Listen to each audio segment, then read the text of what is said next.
အားလုံးမင်္ဂလာပါဒီနေ့ဦးစင်းတင်မဲ့အိတ်တဲ့သင်ခန်းစာတော့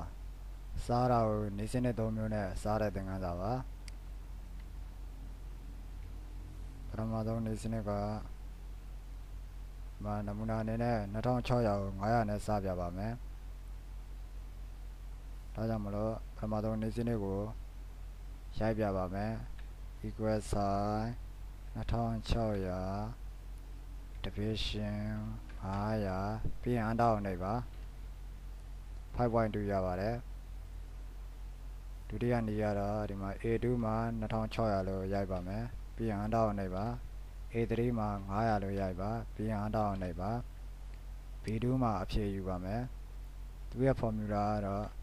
equal sign A2 division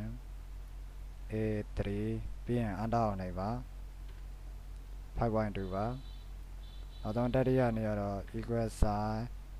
SUM opening bracket A2 division A3 closing bracket ပြီးရင်အန်တာကိုနှိပ်ပါ 5.2 ပါပဲ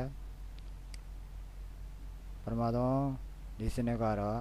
equal sign 2600 division 900ဒုတိယနည်းကတော့ equal sign A2 division A3 နောက်ဆုံးတတိယနည်းကတော့